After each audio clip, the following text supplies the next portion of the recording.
Hello and welcome to my channel. आज जो मैं आपके साथ रेसिपी शेयर करने वाली हूँ बड़ी अनयूजुअल सी है तो पराठे की रेसिपी, लेकिन इसकी स्टफिंग बड़ी अलग सी है। तो कई बार ऐसा होता है ना कि समझ ही में नहीं आता है कि क्या बनाएं। रेगुलर जो हम बनाते हैं वो बनाने का मन नहीं करता और अलग से क्या बनाएं ये समझ में नहीं आता। So this is one of the recipes that you can try when you want to make something different.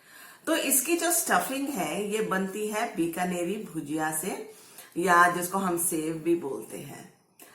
बड़ी करारी बनती है, टेक्सचर में भी करारी होती है, टेस्ट में भी करारी होती है। इसको जरूर एक बार ट्राई कीजिएगा। I am sure you are going to like it and do watch the video till the end. I am going to share the ingredients list at the end of the video.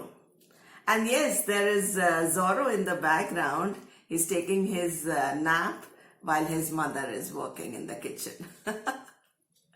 चलिए देखते हैं इसको कैसे बनाते हैं। भुजिया पराठा बनाने के लिए हमें चाहिए 1 कप भुजिया, 1 मीडियम साइज़ का प्याज बारीक कटा हुआ, 1 से 2 हरी मिर्च, धनिया की कुछ पत्तियां कटी हुई, अदरक 1 इंच पीस के करीब ग्रेटेड। सूखे मसालों में आधा टीस्पून गरम मसाला, भुना हुआ जीरा आधा टीस्पून, लाल मिर्च हाफ टी स्पून, नमक स्वाद अनुसार। आटा मेरे पास मला हुआ पड़ा है और रिफाइंड। मिक्सिंग बाउल में पहले हम भुजिया डाल लेंगे, साथ में हम इसके साथ मिला लेंगे जो हमने प्याज काटा था, हरी मिर्च, धनिया और अदरक। इन सबको हम अच्छे तरीके से पहले मिला लेंगे। अब यहाँ ध्यान रखिए कि भुजिया में ऑलरेडी मसाले और नमक होता है, तो इस हिसाब से आप अपने स्पाइसेस ऐड करिए। अगर आपको कम चाहिए तो आप हरी मिर्च या तो ओमिट कर दीजिए या कम डाल लीजिए। तो अब ये सारे हमने जो इंग्रेडिएंट्स हैं इसको मिक्स कर लिया। अब बढ़िया तरीके से इसको हिला लेंगे, चला लेंगे ताकि सब मिल जाए आपस में।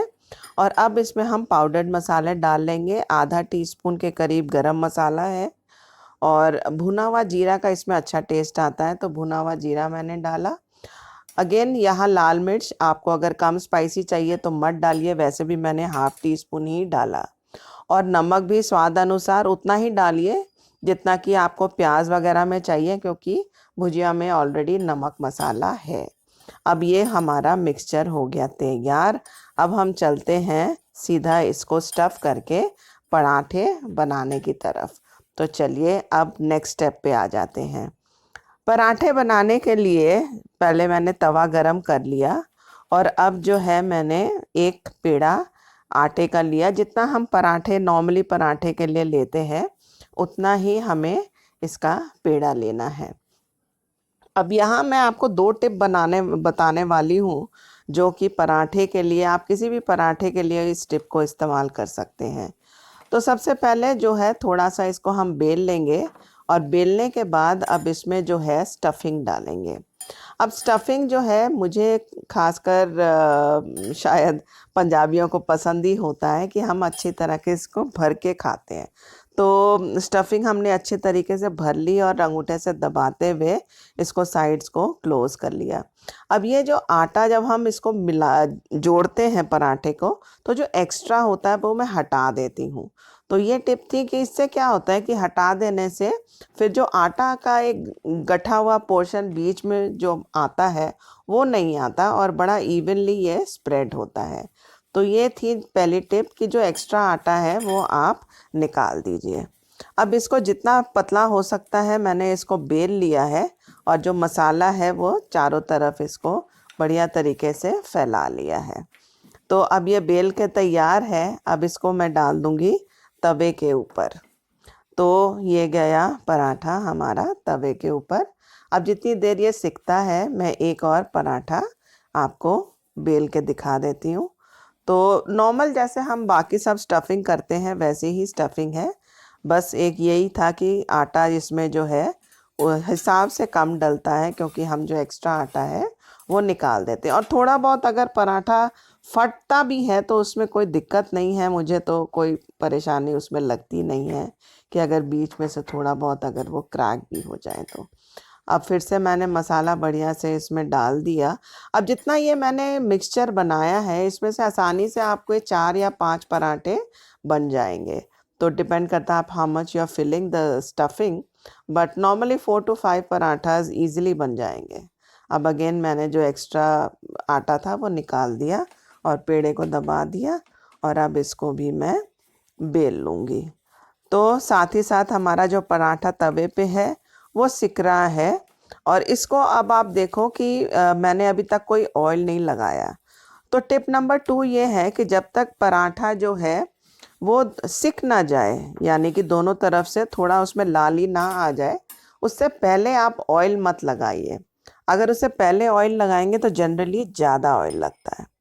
और अब ये है टिप नंबर 3 कि ये मेरी जो टिप है ये मेरी माँ ने मुझे सिखाया था। हमेशा वो बहुत अच्छे पराठे बनाती थी। तो वो हमेशा ये कहती थी कि जो ऑयल है ना साइडों में लगाओ, किनारों पे लगाओ, बीच में मत लगाया करो ज़्यादा, क्योंकि बीच में वो खुद अपने आप ही आ जाएगा। और बीच में जब हम इसको स्प्रेड करते हैं तो बस चम्मच को गीला करके तेल में स्प्रेड कर देते हैं। तो इससे क्या होता है, किनारे अच्छी तरीके से सिक जाते हैं और बढ़िया तरीके से जो पराठा है वो पक जाता है। तो ये थी आज की मेरी 3 टिप्स जो मैंने आपको दी है। तो अब आप अपने हिसाब से पराठे को सेकिए। जितना करारा आपको चाहिए उतना इसको लाल कर लीजिए और गैस को अपने हिसाब से फ्लेम देख लीजिए। अगर ज़्यादा काली पड़ रही है रोटी तो थोड़ा मीडियम कर लीजिए हीट को, और नहीं तो आप इसको हाई फ्लेम पे बनाइए। तो जैसे हम करारा खाते हैं लाल करके पूरा, तो इसको हिलाते हुए दबाते हुए बीच में से मैंने इसको पूरा लाल कर लिया है।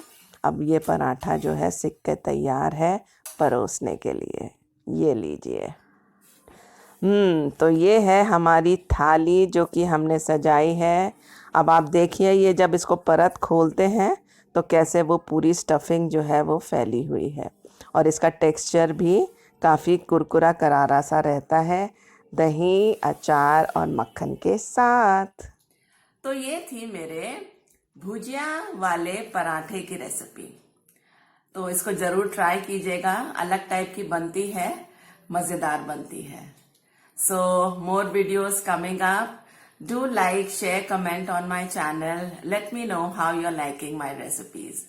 So do take care of yourself. This is Sonu Gandha signing off. And Zora also says bye bye.